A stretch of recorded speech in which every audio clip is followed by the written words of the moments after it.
radio. Here we go. Okay.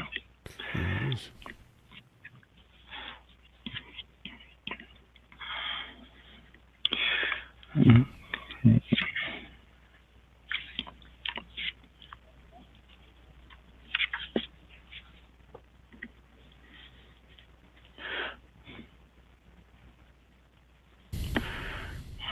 Okay.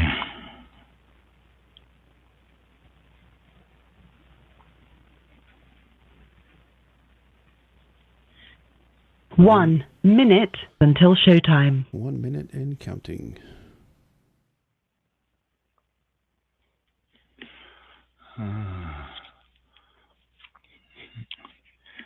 Okay, let me put myself off my keyboard here, because if not, it'll hit something and cause me to disappear. Uh-oh. I had to check my sound here. Okay. It worked. Yeah. Well, sometimes I get a buzzing noise for some reason. As you know, if I don't use the sound for a bit, and I go back into my computer and I turn something on, it'll be like me. I was like, no, that ain't it. It doesn't sound like an applause or anything like that. So yeah, I have to restart the mixer, and it comes back on again. So I got something going on. I don't know. Here we go. Countdown. Your show will go live in 5 seconds. 5 4, seconds. 3, 2, 1. I didn't check the video.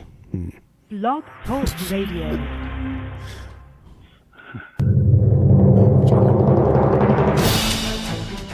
This is All About Wine, the talk show dedicated to the wine industry since 2009. Featuring winemaker, cellar master, vineyardist, and tasting expert, Ron. Basically, what we're trying to do on this program is just trying to educate people and trying to make wine less confusing and more friendly. From coast to coast and around the world. You know, we really have had some neat people on the program. I love that. Post your questions and comments during the live show on our Facebook page at www.facebook.com/allaboutwinebtr. Again, that's www.facebook.com/allaboutwinebtr. And now, All About Wine is on. Here's Ron.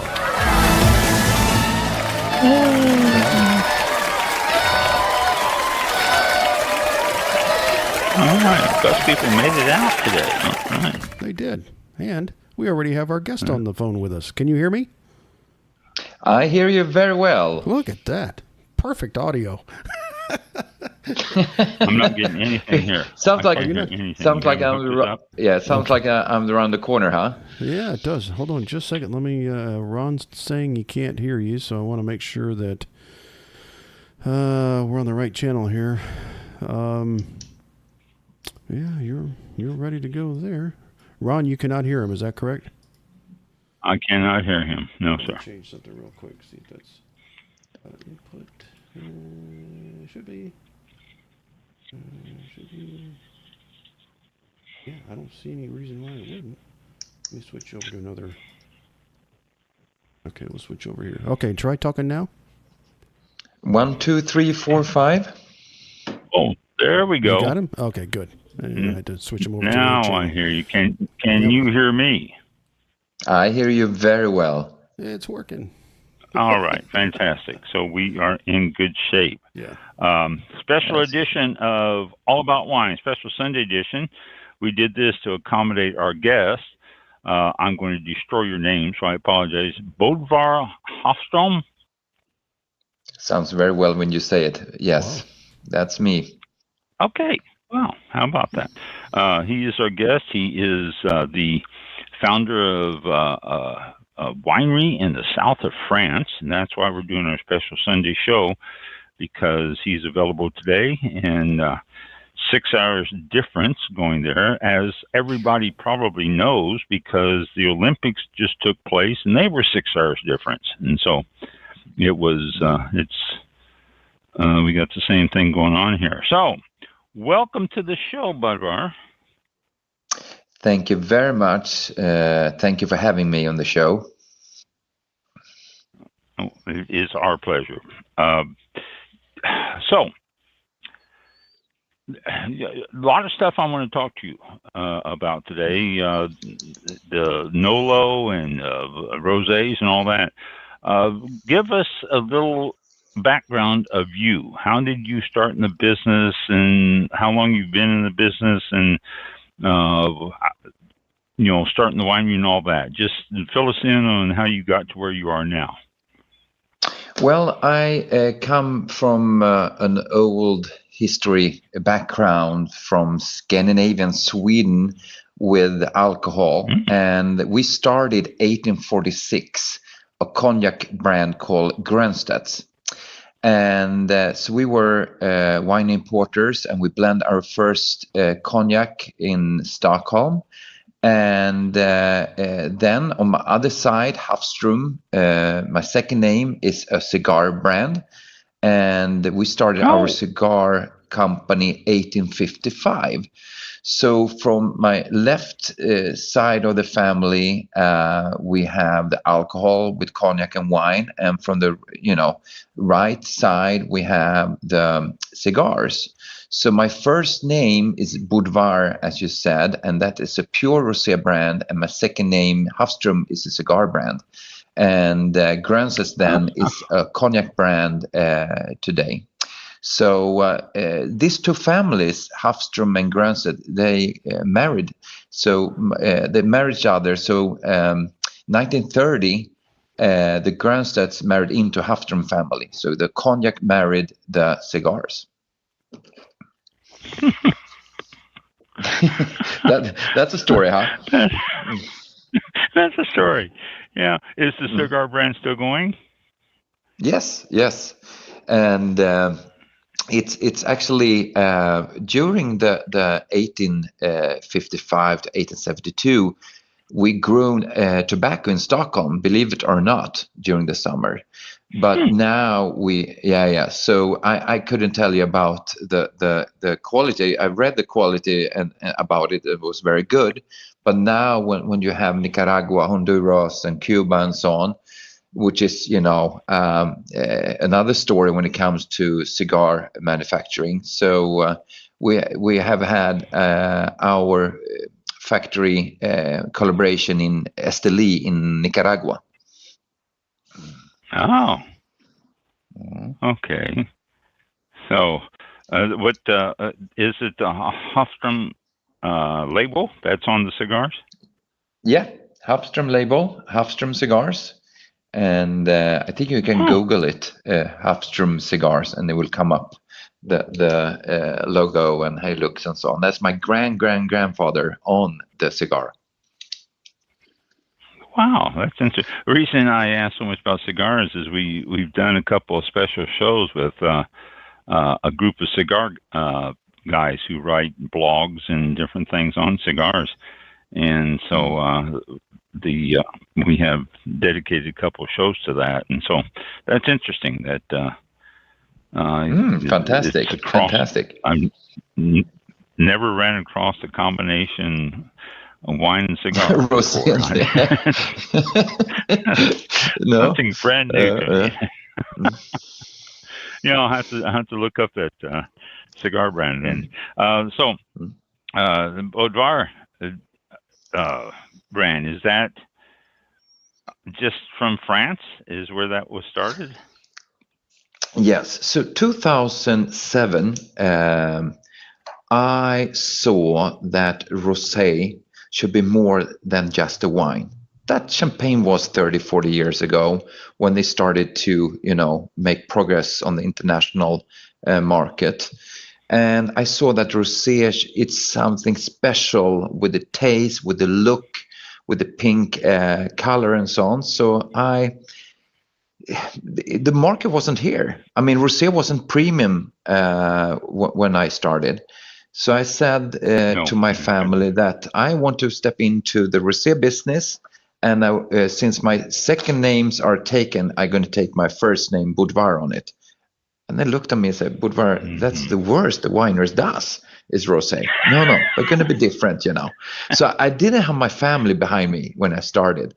So and having a premium birth of a brand, you can't just do shortcuts to build your bank account, to do cans or do to have to look price on it and go in the wrong sales channels out to then consumers. So I said it shall take time now to build the brand, and the brand is how many contacts you have and the value of those contacts. I said, let's now wait to see if shall we say, if it turns out now, as I'm thinking, that Rosé are going to become premium, because that was just in my mind. I didn't know about Whispering Angel and Sasha, that they started, at the same time, kind of, over in the United States, and started to talk about premium rosé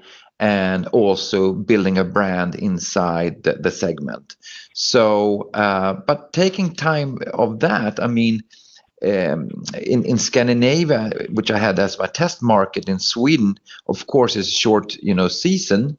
It's from April to August, but I thought it was a great place to start to build the brand and start to work step by step. And then United States came and jumped on the rosé trend, and that was quite late, 2011, 2012, I think.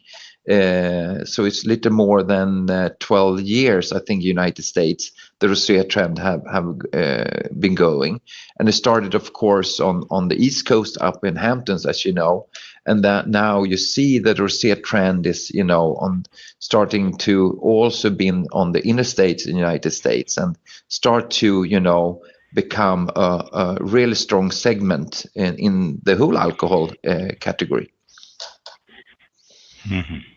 Now, your rosé idea and making the rosé, was that in Sweden or was that in France? No, we make everything from France. So and our cognac also from cognac and cognac.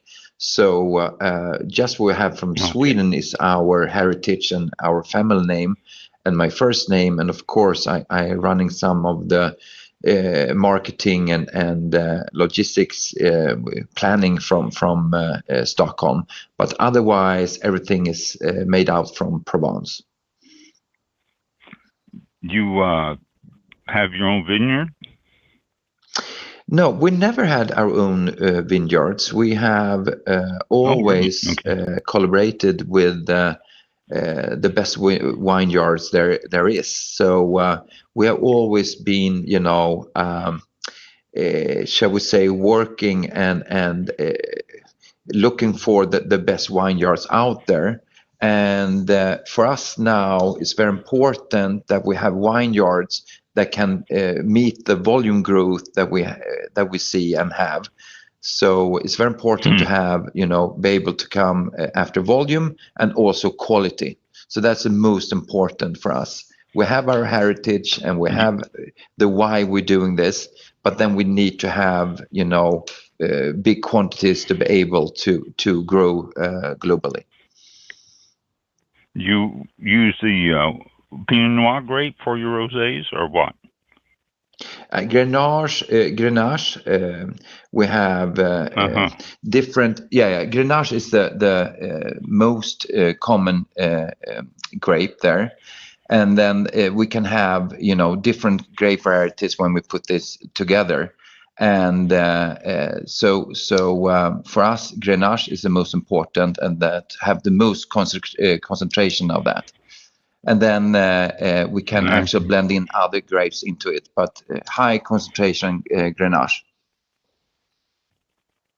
Okay, and then you so you have a winery and you do your fermentation and everything at the winery, but you buy the grapes. Yeah. We do the fermentation in the winery, and as you know, with rosé wine, it's the skin is just to the juice between 2 and 24 hours, and so it's a very, very short time to do it. So you get exactly the pale color into it. The rosé color. Do you Yeah. make your rosés dry or kind of sweet, or what style do you go Yeah, with? I mean, we have the Grenache and Cinsault also. So so when we have this, grape varieties, it's actually very dry, and it's starting little fruit and up dry, and then also you have the little Syrah also inside the blending, and then roll we can also add some years into the blending. Oh, okay. So basically, you make a dry style, and then you do blending to get the level of sweetness or dryness you want with your blends. Exactly. So it's I mean, it's a living product, rosé wine. So I mean, it goes from year to year, and we need to follow our style we have, and then sometimes we're adding, as I said, the rolled grape to really get the sting on it, to really get the right finish. But I mean, Provence wines, Provence rosés, is famous for being dry. Yeah, usually that's noted for that area. That's very true. Now, I understand. Well, since we're talking about rosé, before I get into my next question, the original letter I got from Alessandra is that you are a creator of National Rosé Day. How did that come about, and what is that? Well, 2014, I was sitting with some friends in New York, and it came up, why doesn't rosé wine has its own day in the calendar? I mean, you have all different days and so on to celebrate. So I was saying that, well, I want to initiate the National Rosé Day, and I did that. So 2015, we had our first National Rosé Day celebration in Hamptons, and I put on the second Saturday in June, so it's always on a Saturday. So because then people is off and can be with friends and family and so on. So I was thinking that the rosé wine should have its own day, and I'm very happy to see people when they, of course, I'm most happy to drink my rosé, but I'm very happy that they celebrate National Rosé Day. They dress up, they're with friends and family and so on. So that's, it's a fabulous day, and it's grown very, very big. And I'm very, proud and happy to see how big it has become. And now, okay, I have been trying to make notes on calendars of different wine holidays throughout the year, and it's unbelievable how many different dates I get for the same holiday. It's just it drives me crazy, is what it does. It's just I can't tend to find one calendar that says, okay, these are the dates, and I look on another one and it's got completely different dates. For example, Rosé Day, I noticed one International Rosé Day was the 14th of this month, 14th of August. And then I found another one where it was, rotating, but it says it was June the 8th, which was the second Saturday in June, which is what you say is the proper time for Rosé Day. But, no question there, just comment. It's just crazy how many different dates they have for these different holidays. I think that, we were the first one starting this. And of course, it was very important for us to have the big media houses to point on our day.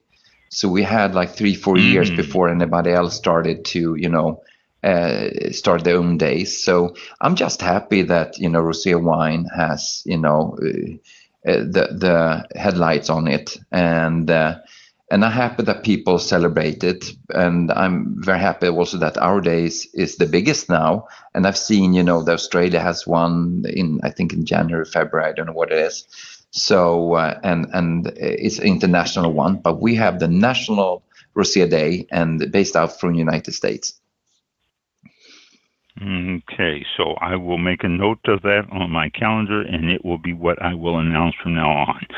Second Saturday in June. Thank you very much. That's good. Day. That's good. There will be no confusion on that one now. I know that for sure. I'm talking to the creator. Okay.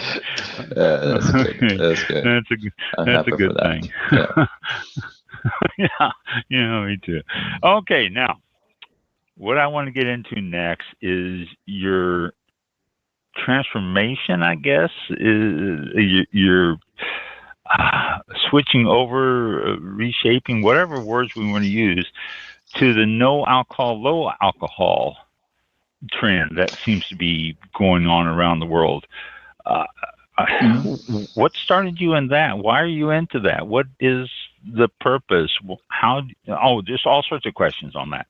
But, well, I'll let you tell me about I understand your question. I mean, it's different doors into the same market place. I mean, we are Prima Rosé brand, and we have seen now that the millennials and Generation Z drinking lesser, and they're very keen on, healthy lifestyle and so on.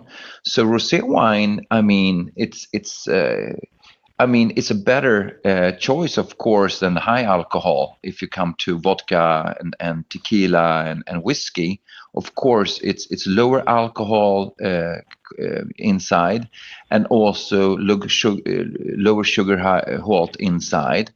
And so we have seen now that the trend goes from actually drinking hard liquor to no and low. No is 0 alcohol, and low, according to us, is around where the wine and lays around 12-13% alcohol percentage. So when we've seen please go on. What did you say? Oh. Did you say anything? I keep going. Well, you said low alcohol was up to 12%. I mean, low alcohol. I mean, if you look now on the different alcohol in general, you have vodka around 40%. You have tequila from 35 to 50, I believe, and you have the higher alcohol. And when you come to 0, it's 0. And when you come to low, different people say different things, but we think it's around where wine is today. So the no-low trend, the no-low trend around the world is that going from the hard liquor, from vodka and whiskey and so on, towards this, no and low, where we think it's 12 and 0 ish. And and that's where we want to, come out and have people to celebrate and to party, but maybe, stop drinking a little bit, but not stop partying. And this is a big thing we have seen in Europe, and I see it in the United States also, is when you're sitting on a restaurant and so on, and you sit there with a Diet Coke or water, and everybody asks you, why? Are you going to drive at home? Or, it comes a discussion where maybe it's not so nice for the person that, just maybe want to have a day off drinking or something. So I think that, when we're coming out now with a 0, and we name it Bodvár number 0, we're not putting the alcohol free on the front. We put it on the back. Of course, going to stand in the menu that is alcohol free, but it's just one ordering it.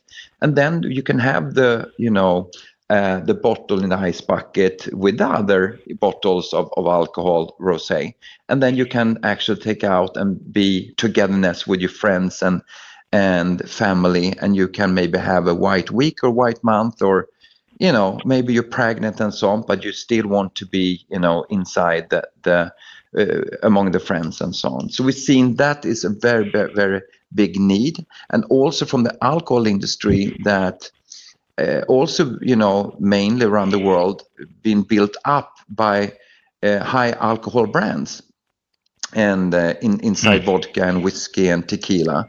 And those salespeople have been very good to, been very easy for them to sell the big brand in vodka. They can do it in the bar in 29 seconds. But this need now from the big alcohol companies to have brands inside the no-low that these spirit guys or can sell in 29 seconds as well.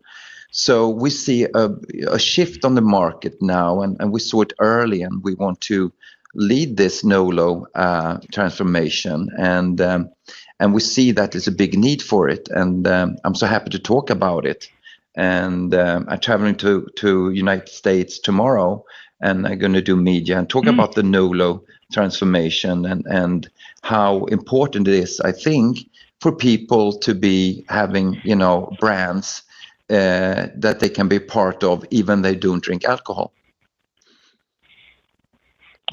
Now, the no alcohol, how do you derive at the no alcohol? I always understood there was a little bit of alcohol in the no alcohol. What do you do to generate your no alcohol brand?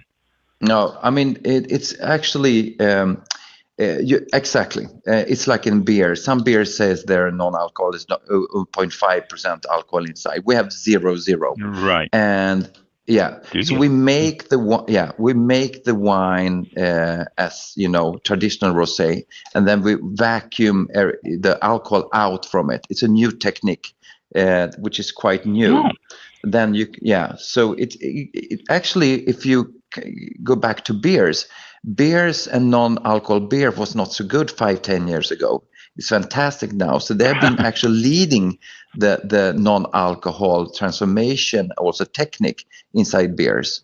And now the new technique have come to the wine sector. So non-alcohol wine before have been, not tasting so well, if I say so. But now it's fantastic, and it's very hard to taste the difference between now our rosé wine with alcohol and our Bodvár No. 0 with non-alcohol. That is just so strange, because I've had no alcohol wines before that were just no body to it. It seemed like the body came from the alcohol, which is odd, but maybe it was a mental thing too. I knew I was drinking no alcohol, and I was looking for faults. But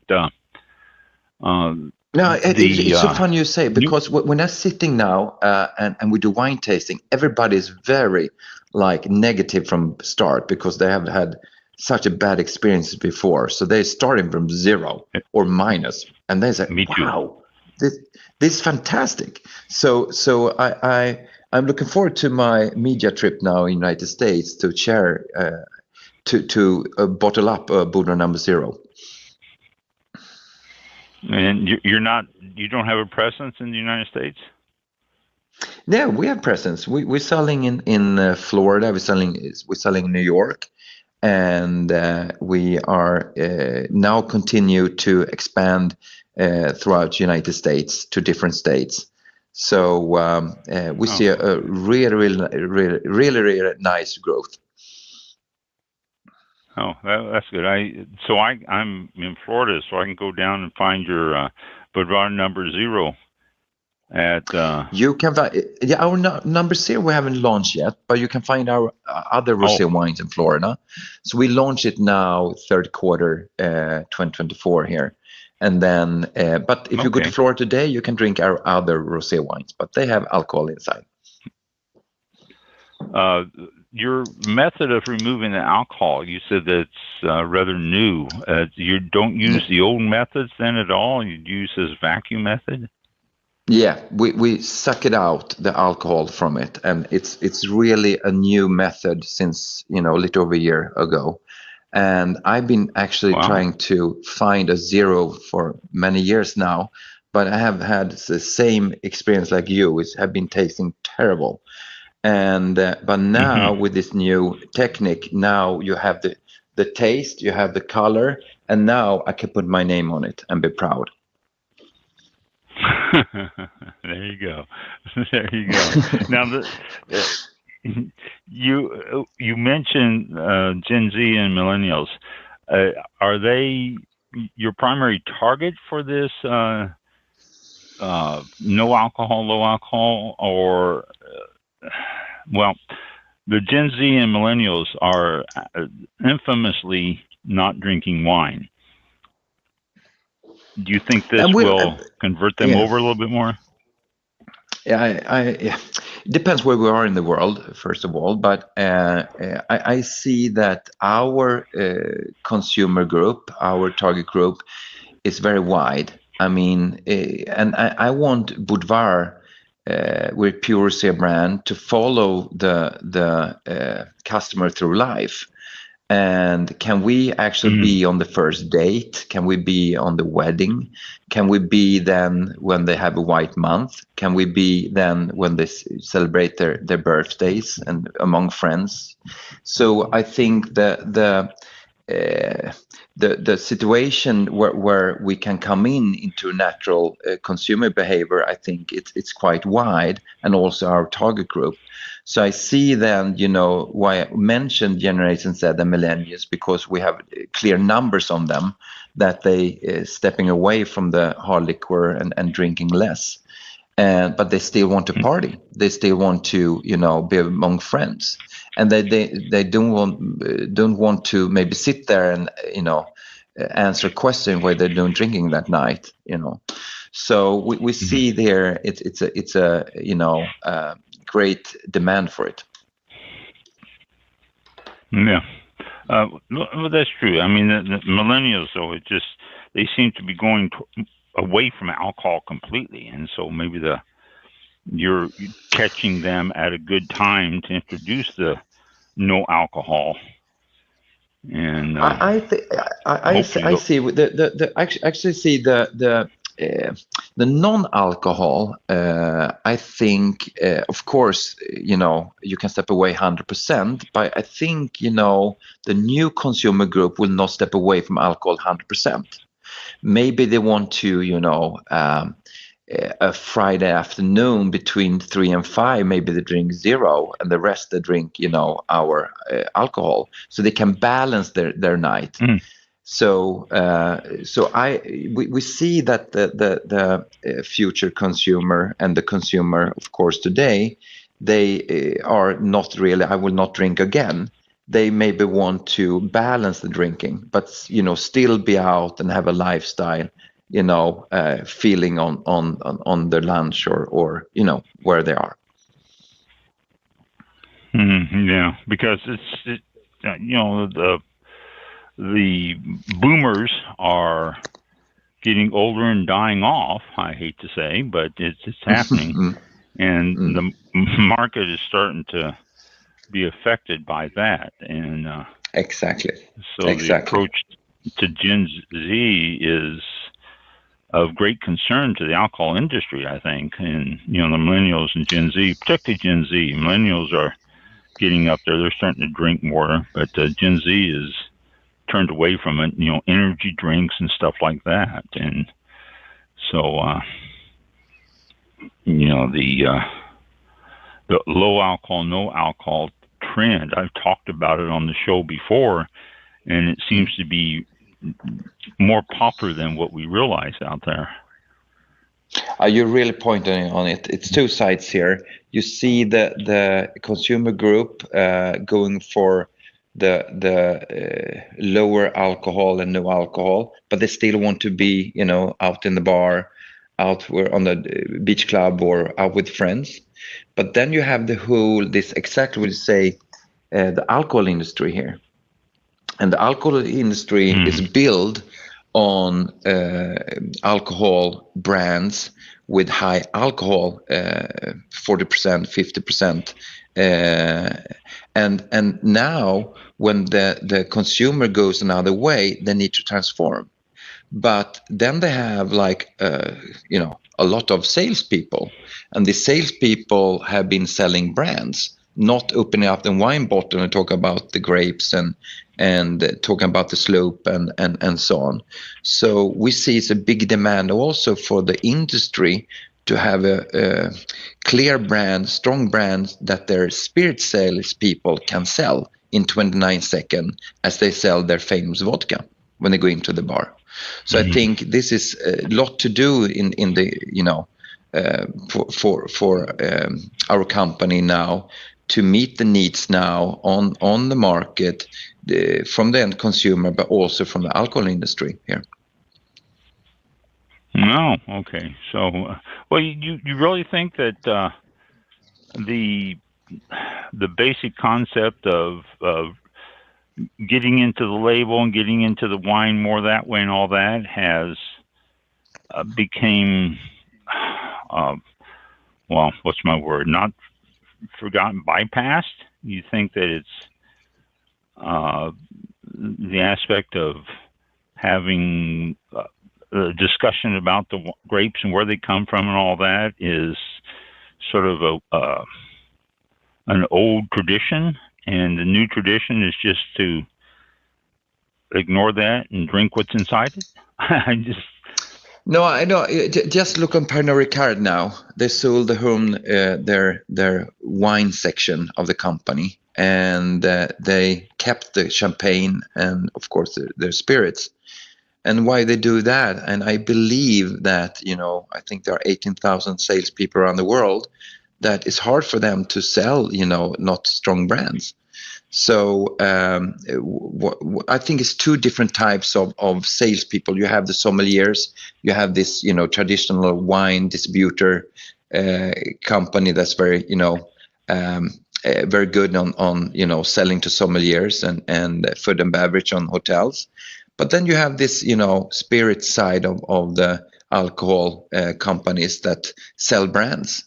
And I believe that, since they the needs out there is differently, I think they need to also build up and gain brands on the no-low segment. I believe that the vodka and whiskey and tequila are going to continue to be out there and strong, but I believe it's gonna decrease, and I believe in the future, because you see how the new generation not having the same consumer behavior as their fathers or grandfathers.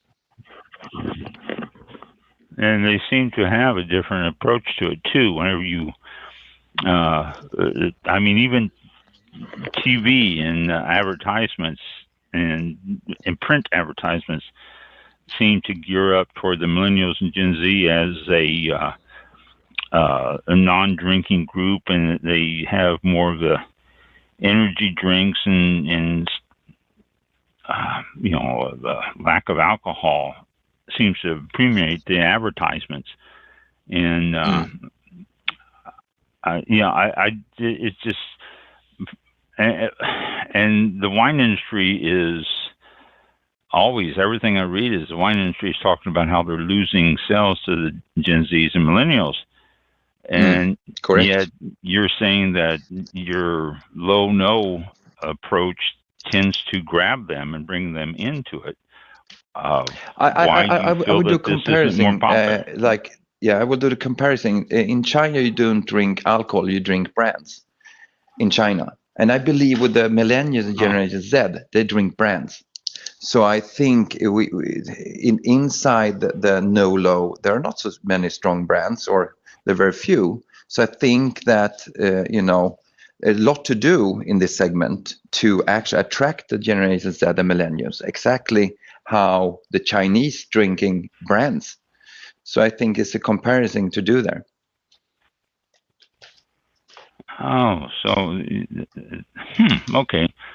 So the brand tends to take priority over just about anything else. Once they find a brand that they enjoy, that's what they stick with because it is their style.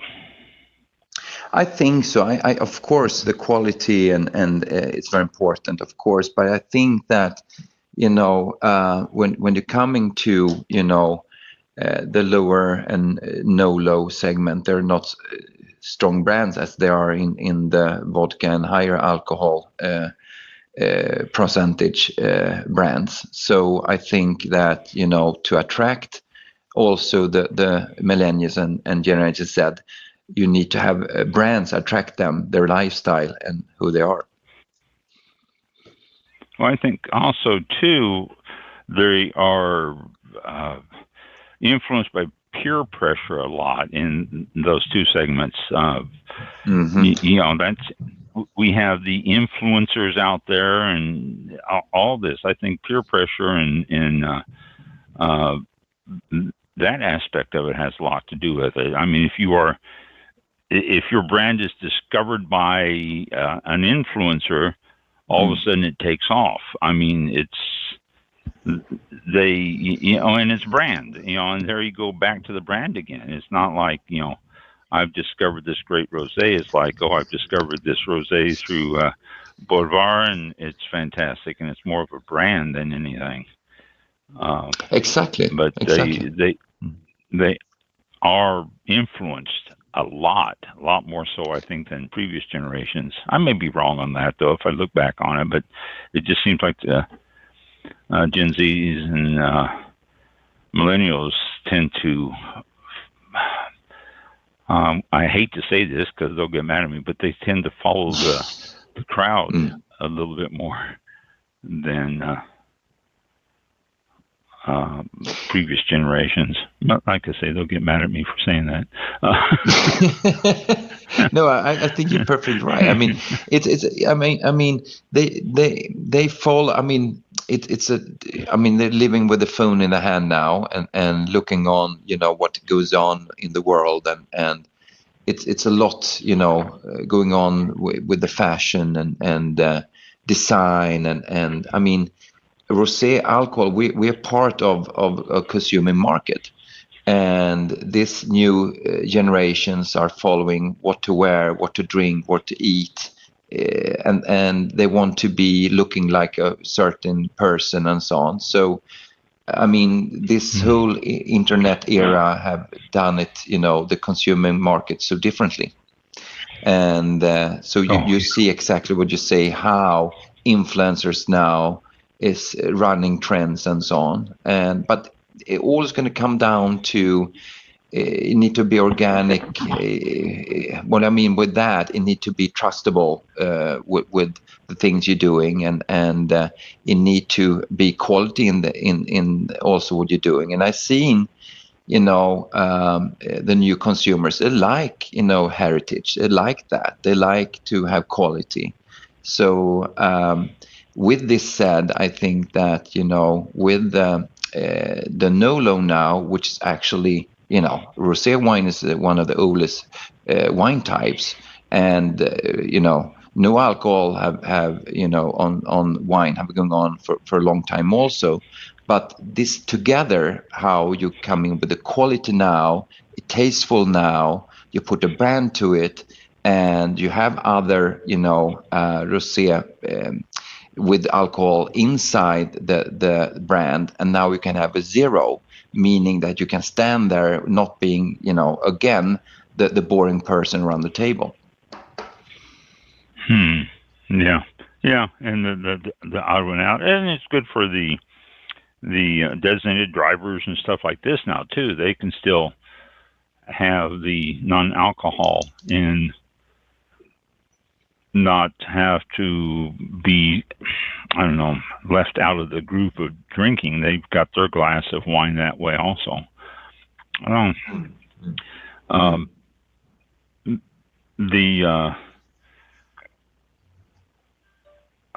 had a question when you do it, and I talked and forgot my question.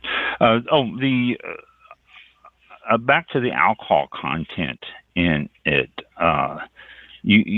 The method removes all the alcohol, so you have no alcohol in your no alcohol. Zero wine. alcohol. It's zero alcohol. Yeah.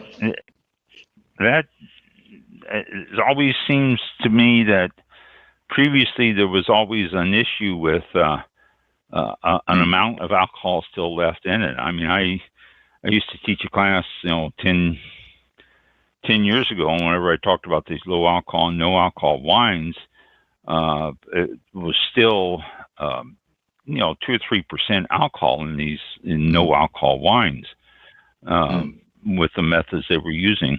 This does remove it all. Then you're saying there is no alcohol in it at all.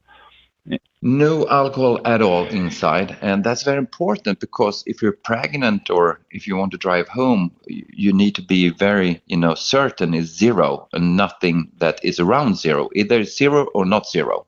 So that's why I think it's strange that some non-alcohol says it's zero, but it's little alcohol inside anyway. So I think that is confusing for the end consumer. Yeah, without a doubt it was. That's why I used to always warn people that no alcohol really actually contain a little bit of alcohol. And you say the quality there. I'm still stuck on the poor quality from a few years ago. You say the quality and the taste and everything is there, except the fact that it just does not have alcohol. Yeah. Exactly, it's different ways now. I mean, how you take out and how you make zero, and before you were up to 60 degrees Celsius. Now you're down to 30. So that means that you keep the taste, you keep the quality, you keep the wine-ish feeling inside. So otherwise it was it was terrible. And I as I said before, I'm tasting so much terrible zero because I had this, I wanted to add a zero to my Rosé family for years, but I haven't found. But now with this new technique, I can stand up straight in the back and put my name on it and be proud of it. So I'm very happy. Yeah. You do not just make a rosé though. What other wines do you make? No, we just do rosé wines. So we do, that's all you do. Just rosé, no red, no white, no champagne. So we just do rosé. That's extremely interesting that you just do a rosé. That's because usually in most wineries it's sort of like an afterthought. Exactly. A rosé, not a primary, but just. Oh yeah. By the way, we do make a rosé. I mean, it's usually one of that type of approach to it. Yeah. No, we want to be pure. We want to be just known for rosé. And so I think it's very important in this fast-moving world that the consumer, that you stand out and that they have a relation to a clear message. And so we're very, keen on to just be a rosé brand, meaning no red, no white. Yeah, wow, it's so your Bodvár number 0. That's not your first rosé, though. You do have an alcoholic rosé. Am I correct? Yeah. We have 5 rosé wines now, and we have our Côte Provence, Grenache, Cinsault, Syrah. I talked before how we blend that year to year, and then we have our number 1, which is 100% Cinsault. And we have now added the 0 now, which come out Q4 now in 2024 here. End of Q3, beginning Q4 here. We're launching our 0. But now, as I said, I do our media trip now to United States next week here. So to launch the 0. Okay, so you do have a couple of 3 others on that. And Oh, okay, good. And all of your rosés are dry style. You don't have anything that's sweet. No sweet, and people says, what makes your wines unique? I said, have you asked any musician what makes his music unique? He makes music he likes, and then hopefully somebody gonna download on Spotify. I make rosé wine I like, and then hopefully somebody will buy it. So it's very important that I like dry, and I like this, typical Provence style. Okay. Now, and a question just came up, and you don't have to answer this if you don't, but how close is your Bodvár number 1 to your Bodvár number 0? I mean, in taste-wise, except for the removal of the alcohol, do they taste the same? It's so funny you say that. On the National Rosé Day celebration I had in New York, 8th of June this year, I had the number 1 and I had the number 0.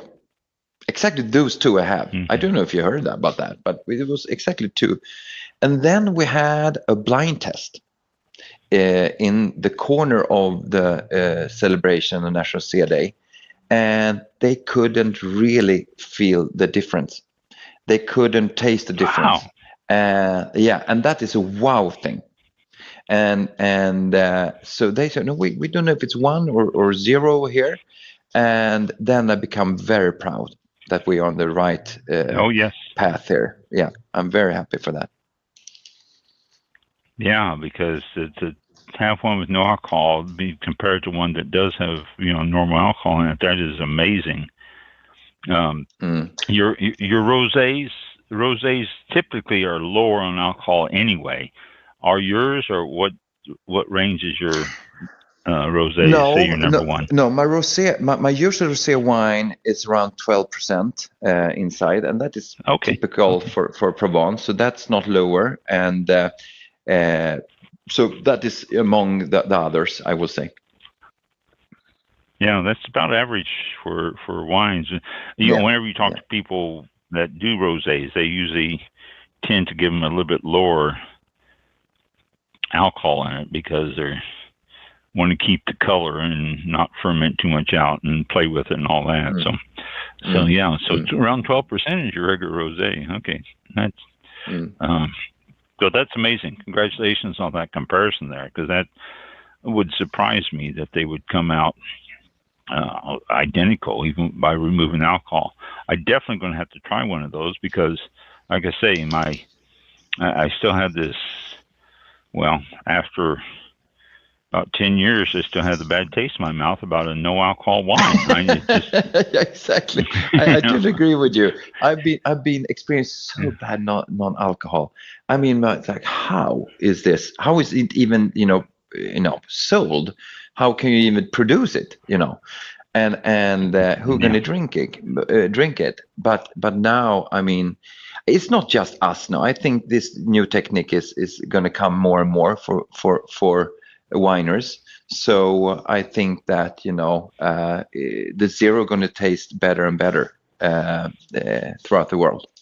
That's for sure. Like beers. Yeah. Yeah, well, beer is stepping up there too. You can see the difference in those. It's no alcohol beers is, and again, beers, when they said no alcohol, they used to be like 2% or 1%. Still had it, but now they're getting down to 0 again, which is interesting. I think you shall not be called 0 if it's not really 0. I think that is something, very important. If you stand 0, you need to be 0 and nothing over that. That become, security for the end consumer, according to me. Yeah, you're right. And you're absolutely right. It says no alcohol. It should have no alcohol, not just a hidden amount in there. They just call it low if they want, and that's okay. But no. Mike, you're sitting there quiet in the background. Do you have any questions? Any comments for Bodvár? I just I heard you mention premium a few times, and usually when I hear premium, I'm thinking it's a $200 bottle, it's a $300, $400 bottle. What is your average price point or sell price for your rosé? What's that? 200 is about what, 170 in Swiss francs? 169. 170. What is your average? I understand your question. So funny you say that. I was in Indian Wells, and I was sitting with my distributor, and we were two wine suppliers at the lunch, and he was selling bottles for $100 from Napa, and I was selling then, my wine was out in the menu. If you go to the around $50 to $75, I think his wine was out for $300-400. Wow. And they said that we have a big consumer group here, and it's like 60 to 85 in the Palm Desert and Palm Springs and so on. So it was a big demand for it there. So exactly, what is making a product premium? Exactly. And for us now, I think it's very important, when it comes to the quality, it comes to where you're sold, it comes to the brand, it comes for us over in Europe to stay out from bag and box, and nothing against that. I mean, nothing against cans and so on. So it depends, how many different things, I think, that comes down to premiumness and so on. But for sure, in America, you have wines that can cost up in Napa. That's for sure. Sure. Yep. Yeah. Okay. Very good. Thank you. I think that's what size bottles do you use? 750, or do you use Solomon Spritz or larger, or you just stay with 750 milliliter?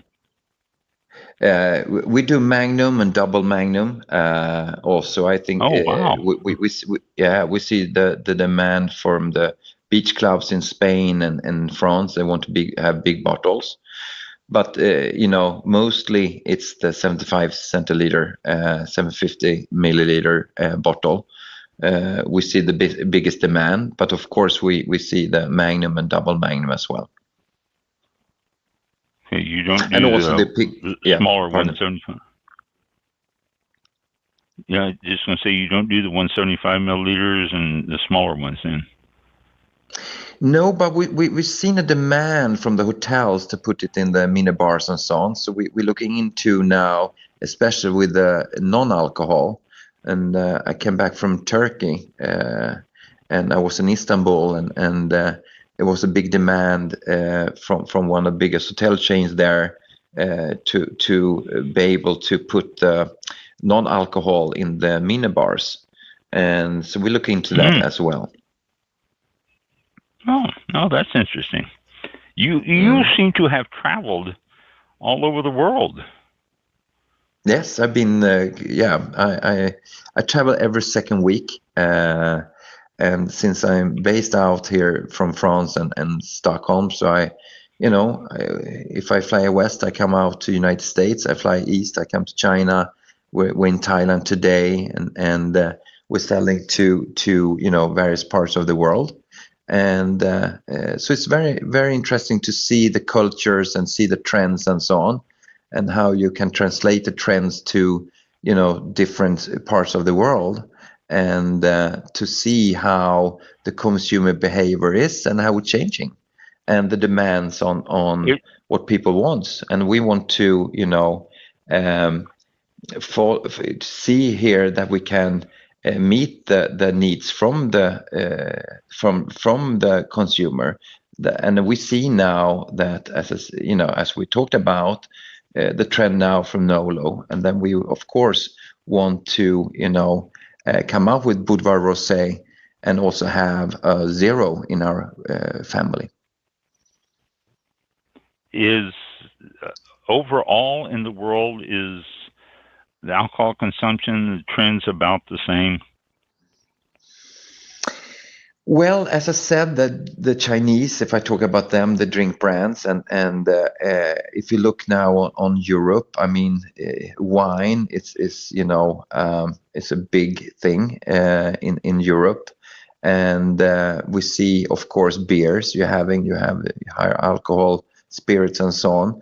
And I think that we will see that everything gonna stay, but you're jumping a little bit between this. But now we see a movement now. You see that, in the clear trend here, where you move from the higher alcohol to lower alcohol, and you see that trend around the world. Oh, okay. Well, that makes sense.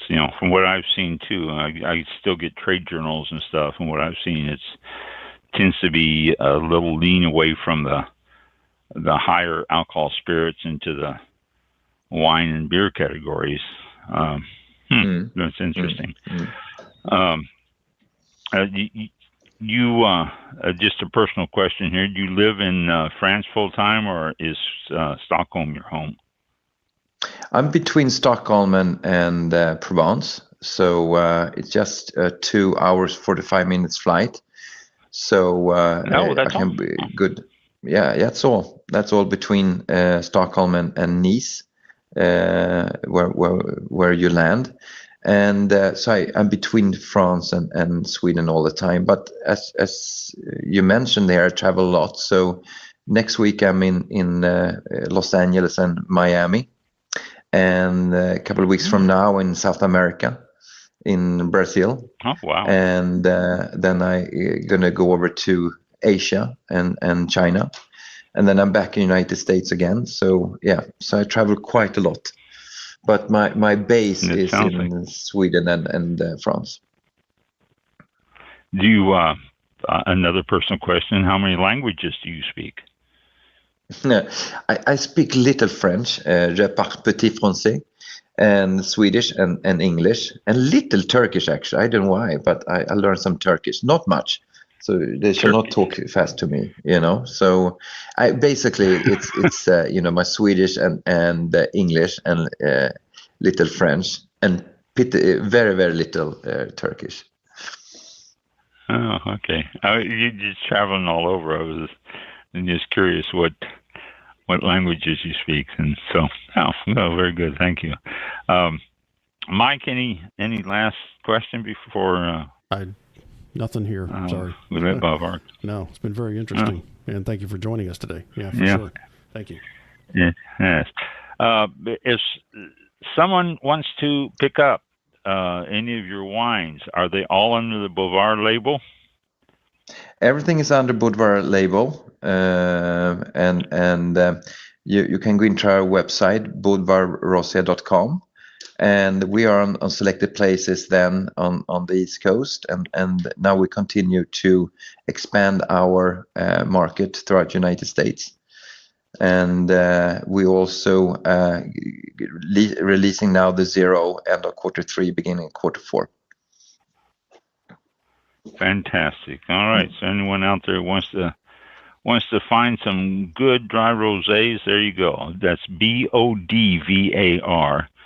Rosé. So check it out. And Bodvár, thank you for taking the time this evening for you and your place and talking with us. It was extremely interesting, like Mike just said. It's a great approach to the rosé, and I will remember the International Rosé Day from now on. It will be the second Saturday in June. So I won't forget that one. Yeah. And thank you so much for joining us today, and best of luck to you. Thank you very much for having me on your show, and I hope that you can come and to our celebration on National Sea Day next year we're going to have in Los Angeles.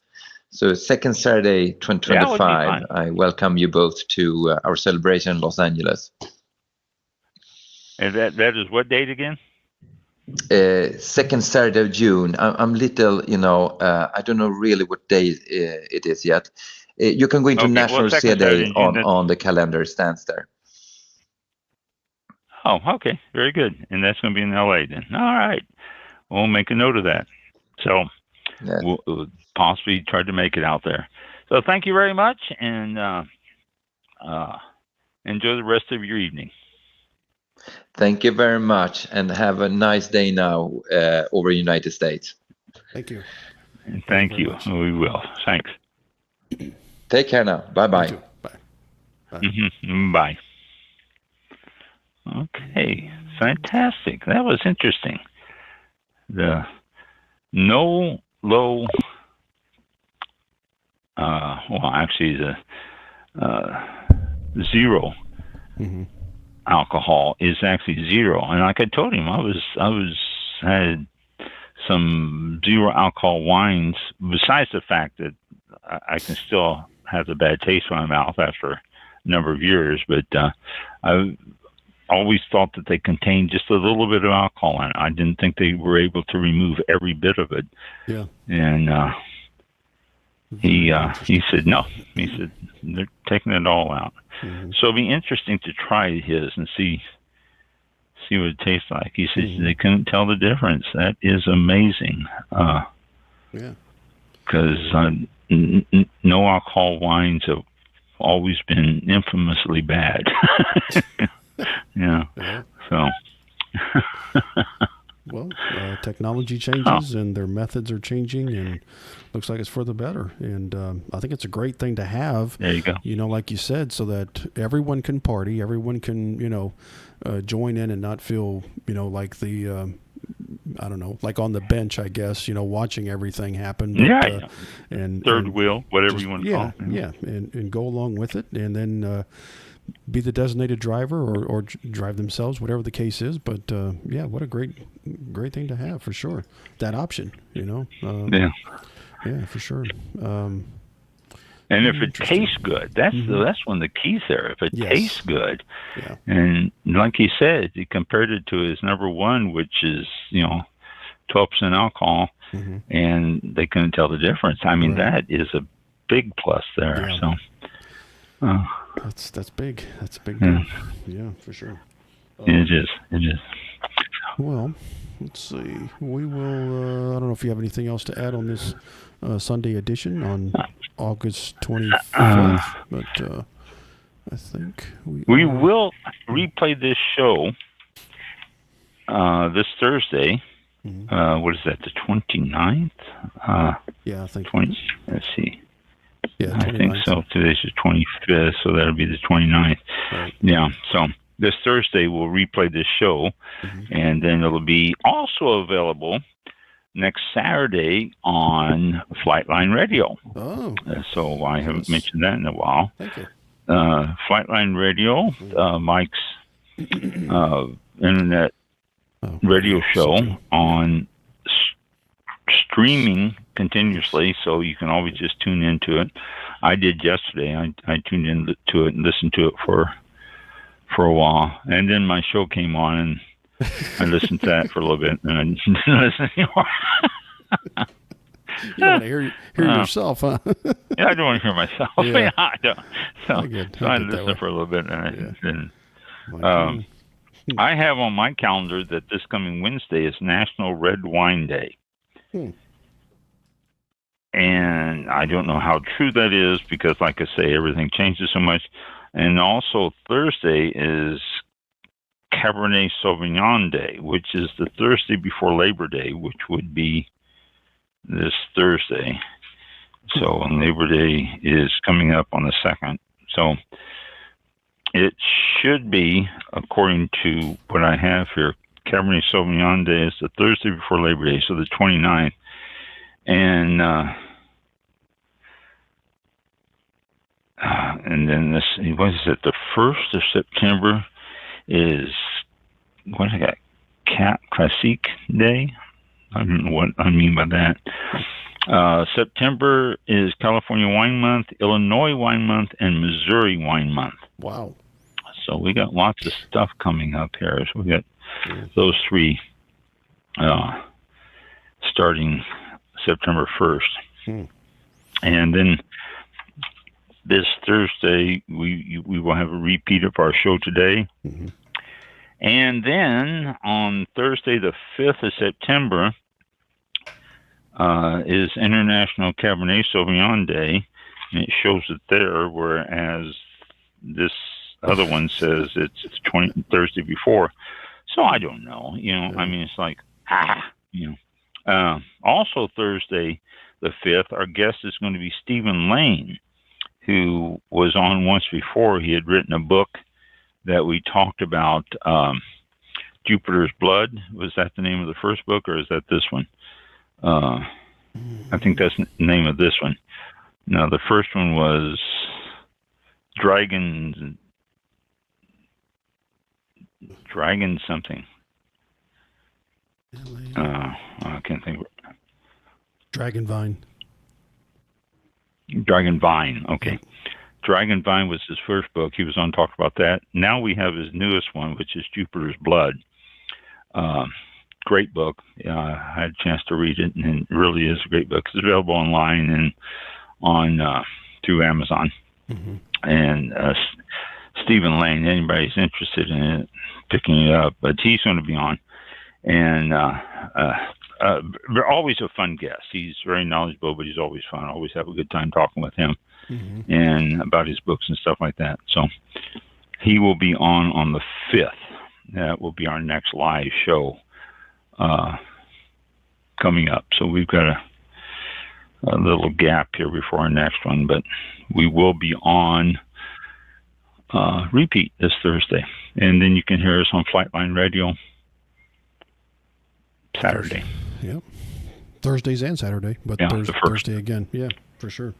All right. Very good. Thank you. We will close out the show for today at almost 10 minutes after 2 o'clock, and we'll talk to you next time live on the show in a couple of weeks. Thank you for tuning in, and have a great rest of your weekend and a great week ahead, and be safe. Thank you. Thanks for listening. Be safe out there.